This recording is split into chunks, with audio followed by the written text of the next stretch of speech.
want to thank my colleague here for the video.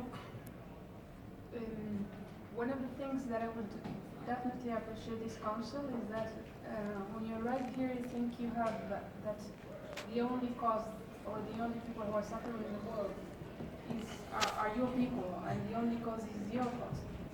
But then you just open your eyes and there are a lot of people suffering over there. And then you just ask yourself, what else can you do? And the only thing I would tell you that is ignorance is very daring.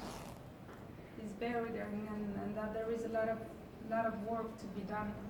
And I think that's better to do it together, as we are the people who have the right.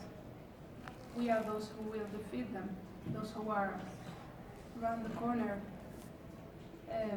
lobbying against our rights, or let's say those who are paying to make our causes kept silent. Regarding Western Sahara, I will give a brief presentation. As you know, that from the Berlin conference back to the 800 and 19th century, the European countries gave themselves the right to separate the third world countries, Africa and Middle East, and some parts also of Asia, just as we always say, as if they were a cake among them. And then Spain took the part of Western Sahara and also a part of Morocco. Regarding the culture, why am I speaking about the identity and going back to the 19th century? Is that Western Sahara has been under the Spanish occupation for almost 100 years, and even if it might sound crazy, but at least under the Spanish occupation, which was any kind of occupation or colonization is wrong, it's bad, but at least Sahrawi people could continue with their culture and with their identity. And they fought for it, not because the Spanish people tried to keep it for free with them, and then they tried to make it safe. But the Sahrawi people knew how to fight for it. But when the Spanish occupation abandoned the Sahrawi people without referendum, Morocco brought an agenda, which is a similar agenda to all the.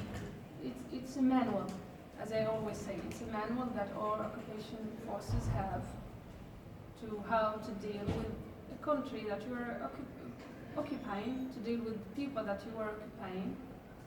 So Morocco tried and still continue trying to defeat the Sahrawi people through several things related to culture. One of them, the Sahrawi dressing. As you can see, this is our dress, this is our identity. You probably will see it, women from Western Sahara, from Mauritania, and there is a similar dressing in Sudan. And then don't get confused, because you probably will see other Sahrawi women dressing the same way but saying a different thing. And here is the difference between a real Sahrawi woman and fake Sahrawi women. Because if he starts beating me, you will see that he's doing something wrong. So what Morocco does is this. This is what Morocco does. He tried to beat us with our own hand. And as you all know, that whenever you put a price for yourself, there are some people who have the capacity to put a price, a level on themselves, and then you put a price on yourself, and there will be always someone who is capable to pay for it. So as in any causes, in every single revolution cause, self-determination cause, even in main families, there will be always someone who has a price, someone who would sell themselves to the evil, and in this case to money. And we all know what's the importance of money in this very place. So the more money you have, the more space you get to be listened to, unfortunately.